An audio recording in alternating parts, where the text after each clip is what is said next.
இயேசு கிறிஸ்துவில் எனக்கு பிரியமான சகோதர சகோதரிகளே, இன்றைய நாளிலே நமக்கு கொடுக்கப்பட்டிருக்கின்ற நற்செய்தி மத்தேயு அதிகாரம் 20 இறை வார்த்தை 1 முதல் 16 முடிய. இந்த பகுதியில் இருக்கின்ற இறை வார்த்தையினுடைய சுருக்கம் என்னவென்று பார்க்கின்ற பொழுது, ஒரு நிலக்கிழார் ஒருவர், அதாவது அது கடவுளை மையப்படுத்துகின்ற ஒரு நபர், வெவ்வேறு நேரங்களில் வேலையாட்களை வேலைக்கு அழைக்கிறார். முதலாவது காலை 9 மணிக்கு அழைக்கிறார். அவருக்கு என்ன சொல்லுகின்றார்? 1 தெனாரியம் வீதம் உனக்கு நான் சம்பளம் கொடுக்கிறேன் அப்படின்னு சொல்லி கூப்பிடுறாரு.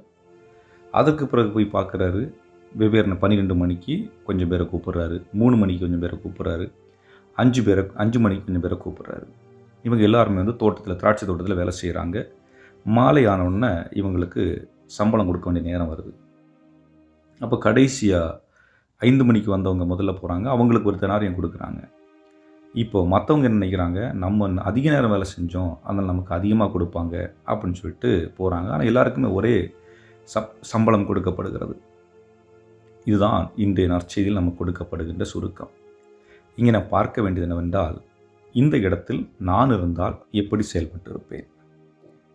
ஏன்னா வெவ்வேறு நேரங்களில் நம்ம இப்போ காலையிலே போய் வேலை செய்ய போகிறோம், சாயந்தரத்து ஒருத்தர் வராரு.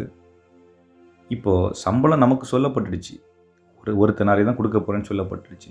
இப்போ இந்த நேரத்தில் தலைவராக இருக்கக்கூடியவர் எப்படி வேணாலும் முடிவு எடுத்துக்கலாம்.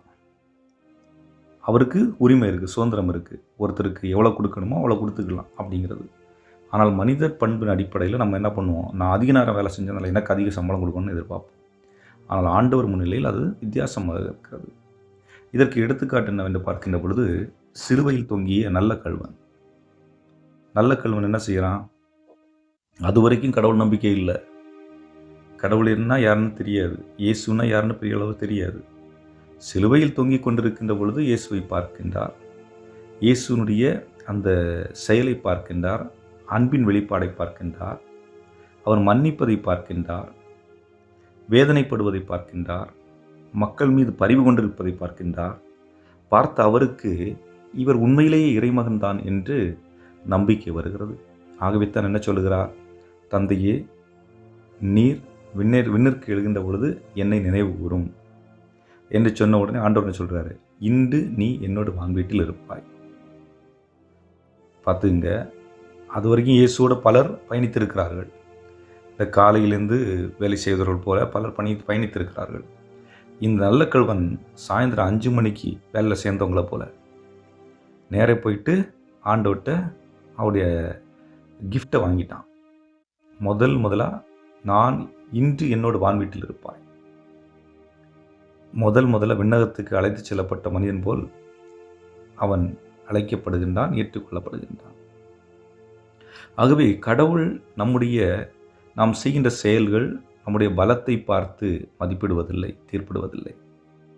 எதை செய்தாலும் நாம் கடவுளுடைய கொடையை பெறுகின்றோம். அவர் கிஃப்டை கொடுக்குறார், நமக்கு கொடுக்கப்பட்டிருக்க அனைத்துமே கொடை. அந்த கொடையை நாம் வாழ வேண்டும் என்பதுதான். ஆக கடவுள் முன்பு நாம் சமமானவர்கள், பிரித்து பார்க்க வேண்டிய அவசியமே இல்லை. பாகுபாடு என்ற நிலை கடவுள் முன்பு இல்லை. அதை மனிதர்களாகி நாம் உருவாக்கி வைத்திருக்கின்றோம் என்றால் அது கடவுளுடைய தவறு இல்லை, மனிதர்களாகி நம்முடைய தவறு. அதை புரிந்து கொண்டவர்களாக இறைவனத்தில் ஜெபிப்போம். என்றும் வாழும் இல்லாமல்ல இறைவா, நாங்கள் ஒற்றுமையில் வாழவும், ஒருவரை புரிந்து வாழவும், இயேசுவை போன்று இரக்கமுள்ளவர்களாக, ஜெனராசிட்டி கொடுக்கும் தன்மை கொண்டவர்களாக வாழ வேண்டிய அருளையும் ஆற்றலையும் எங்களுக்கு அளித்தருள எங்கள் ஆண்டவராய் கிறிஸ்து வழியாக மன்றாடுகின்றோம். ஆமென்.